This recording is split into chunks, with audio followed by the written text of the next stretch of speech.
윤석열 전 대통령의 내란 혐의 두 번째 공판 오후 2시 15분에 속개됩니다. 오늘은 윤 전 대통령이 피고인석에 앉은 모습이 처음으로 공개됐는데요. 관련 내용 김광산 변호사와 함께 이야기 나눠보겠습니다. 어서 오세요. 네, 안녕하세요. 네, 오늘 이제 2차 공판 어떻게 진행되는지 얘기를 좀 해봐야 될 것 같은데 네. 증인으로 조성현 육군 수도방위 사령부 경비단장, 김영기 특수전사령부 특전대대장 이렇게 나오는데 오늘은 어떻습니까? 윤석열 전 대통령 측에서 반대 신문을 하는 건가요? 원래 이제 지난 1차 공판 기일 예. 때 일단 검찰이 이제 공소의 요지 진술하거든요. 근데 이제 그때 윤 전 대통령이 직접 이제 끼어들었죠. 끼어들어가지고 거기다 이제 반박하다 이제 제지도 당하고 했는데 예. 그때 윤 전 대통령이 한 93분 정도 얘기를 했었고 원래 그 전에는 이제 첫 기일에 증인 2명이 최상목 권한대행하고 조태영 외교부 장관이었어요. 네. 근데 어떤 이유인지 모르겠어요. 내부적으로 아마 두 분이 불출석 사유서를 냈는지 그래서 재판을 그냥 공전할 수 없으니까. 왜냐하면 그날도 오전 오후로 재판 일정을 잡아놨었거든요.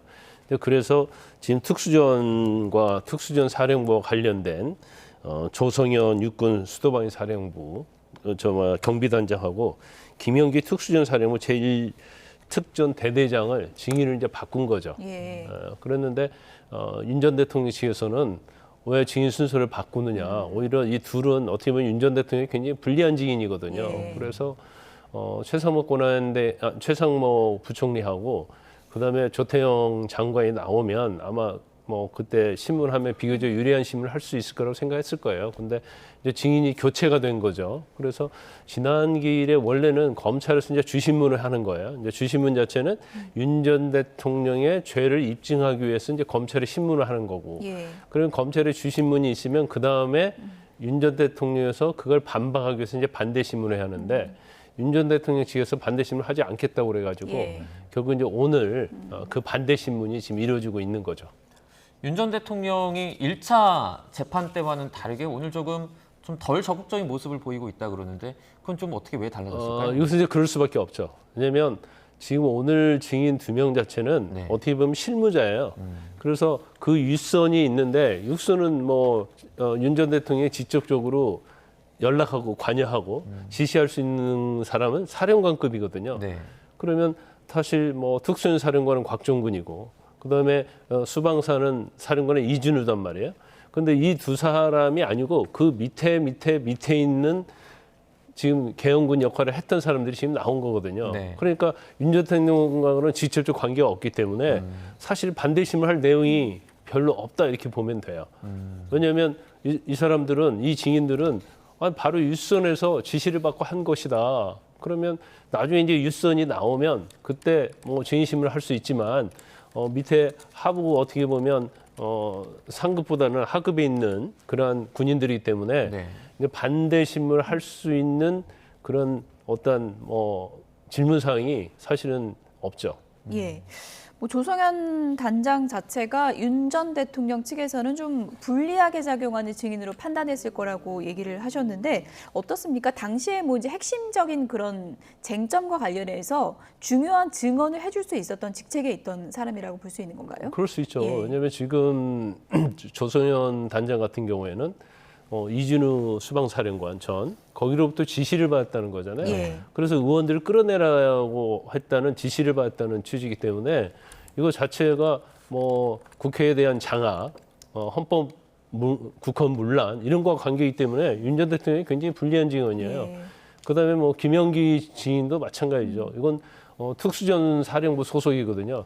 근데 바로 입구에 있는 여단장으로부터 뭐 국회의원 끌어내라 이런 지시를 받았다고 얘기를 하고 있기 때문에 윤 전 대통령이 직접 이 사람들한테 지시는 하지 않았다 하더라도 예. 윗선에서 지시가 왔다는 거고 그러면 윗선은 그러면 어디에서 지시를 받았느냐 이제 그 부분이 밝혀져야겠죠. 네.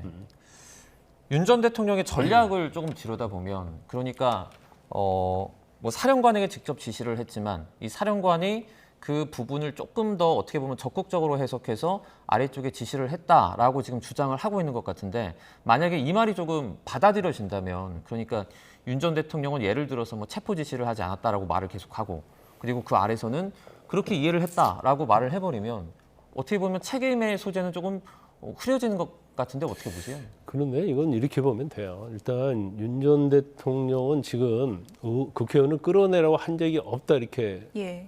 지금 주장을 하고 있잖아요. 네. 그러면 윤 전 대통령도 지시를 받은 사람이 누구냐? 그럼 이제 김용현 전 장관이랄지 사령관급이단 말이에요. 네. 그런데 특히 이제 이진우 전 사령관 같은 경우에는 아마 검찰에서 윤 전 대통령도 직접 지시를 받았다, 명령을 받았다 그렇게 진술한 걸 좀 알려져 있죠. 그렇기 때문에 예를 들어서 지금 뭐 검찰에는 조사한 내용이랄지 그리고 사령관들이 진술한 내용이 윤 전 대통령이 얼마나 불리하게 돼 있냐 이제 그걸 봐야 하는데 네. 이제 문제는 뭐냐면 이제 이 사람들이 나와서 증언을 거부한다 할지라도 밑에 사람들이 뭐 그런 지시를 받았다고 하면 이제 직접 간접적 아니면 정황적인 걸 봐서 윤 전 대통령이 직접 지시를 했느냐 여부를 사실은 이제 판단할 수 있어요 충분하게. 예. 그런데 윤 전 대통령 지시를 이제 윤 전 대통령 입장에서는 그럴 수는 있죠. 나는 사령관들에게 지시를 안 했는데 사령관들이 임의로 한 것이다 이렇게 갈 수도 있겠죠. 그런데 사령관들 입장에서 보면 대통령이 지시를 안 했는데 어떻게 임의로 내가 국회의원을 끌어낼 수 있느냐. 근데 이런 부분이 사실은 이제 충돌될 수 있는 부분이 남아 있다고 봐요. 그래서 실질적으로 특히 이진우 전 사령관 이런 사람들은 헌법재판소에서는 형사재판이 관계되기 때문에 증언을 거부했잖아요. 네. 증언하지 않겠다고 그랬잖아요. 근데 사실은 형사재판은 증언하지 않을 수 없겠죠. 그래서 이 사람들이 나와서 검찰에서 조사받은 대로 이제 그대로 증언을 하느냐 아니면 또 다른 말을 하느냐 이제 그거에 따라서 뭐 내용은 달라질 수 있지만 이게 우리가 뭐 한 명이 어떤 증언을 해서 죄가 되고 안 되고 뭐 이런 상황은 아니거든요.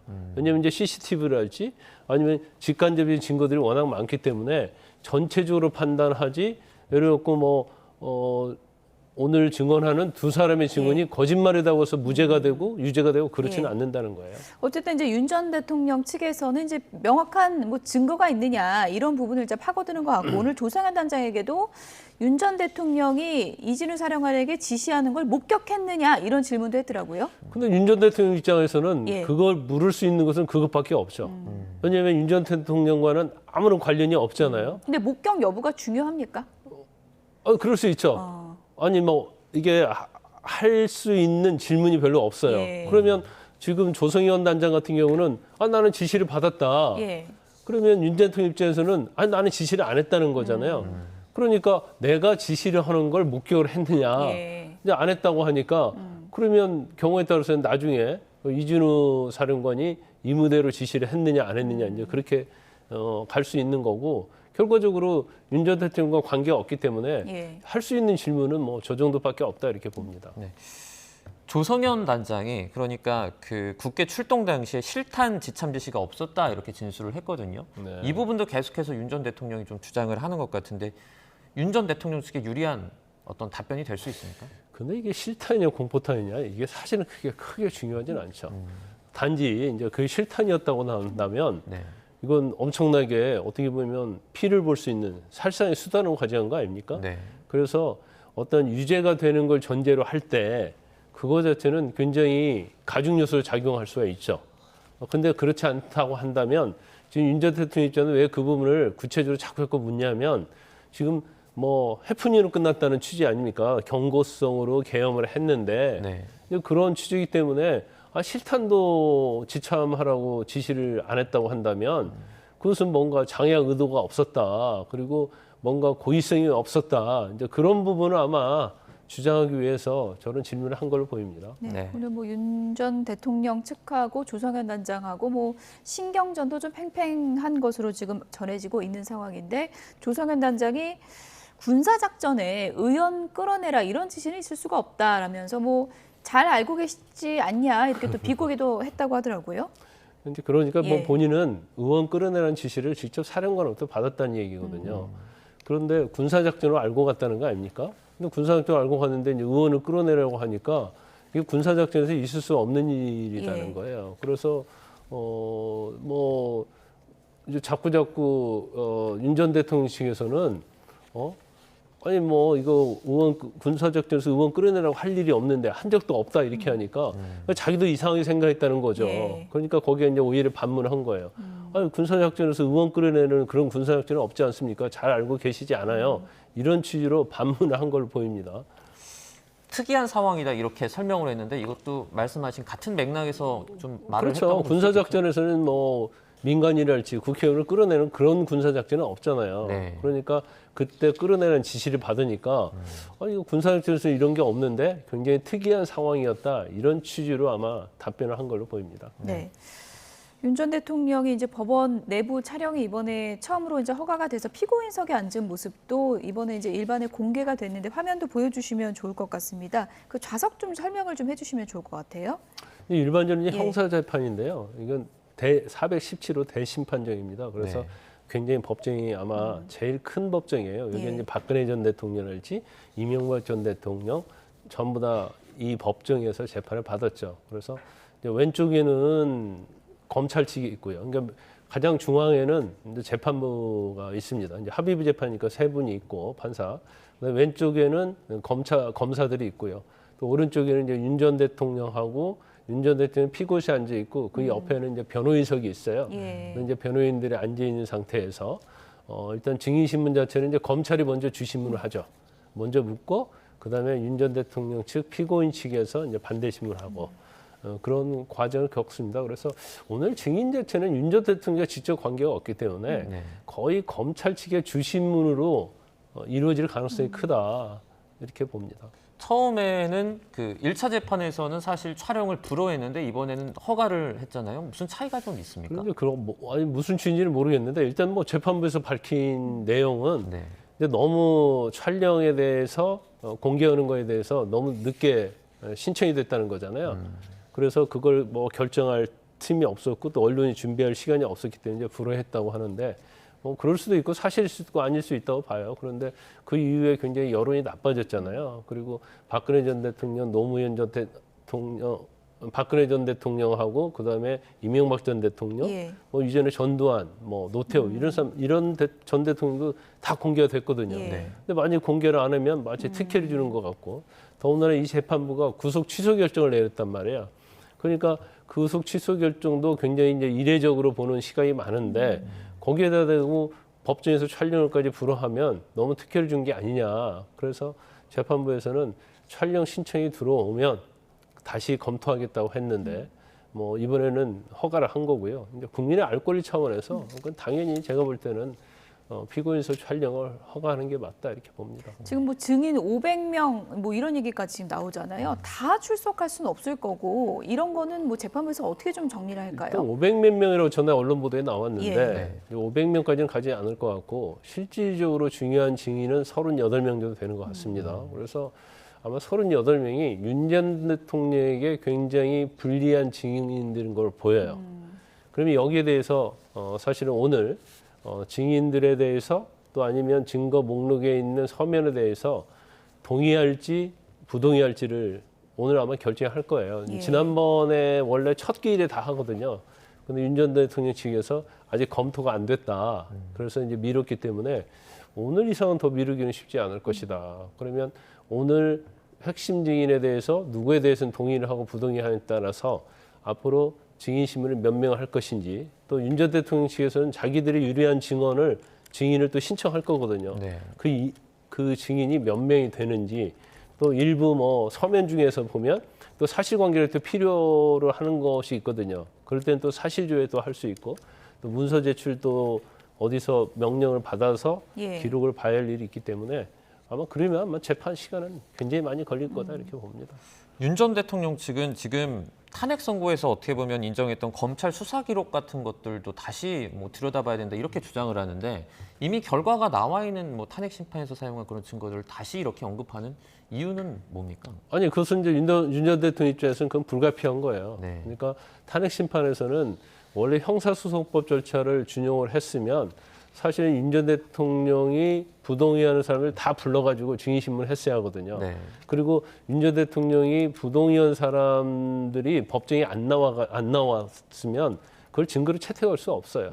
그런데 그건 탄핵 심판 재판이고 이건 형사 재판이거든요. 네. 형사 재판은 형사소송법을 당연히 준용하도 돼 있고 예. 거기에 대해서 윤 전 대통령이 부동의한 증인에 대해서는 당연히 검찰 측 증인을 법정에 불러야만이 그의 증거 능력이 있거든요. 그래서 탄핵 심판 때는 그걸 그냥 부르지 않고도 부동의 해도 전부 다 증거능력 채택했지만 형사 재판에서는 부동의를 하면 이건 증인을 부르지 않는 이상은 증거 채택은 안 됩니다. 그래서 예. 상당히 이제 엄격한 절차에 의해서 진행이 되고 있다 이렇게 볼 수 있어요. 끝으로요. 윤석열 전 대통령 이제 불소추 특권이 이제 사라지게 돼서 지금 뭐 다른 직권남용 수사나 뭐 명태균 관련 수사도 지금 이어지다 보면은 예를 들어서 뭐 구속영장이 다시 청구되고 이럴 가능성도 있는 겁니까? 아니 그건 배제할 수는 없습니다. 예. 일단 직권남용과 관련해서 뭐 공수처 또 검찰 수사하고 있잖아요.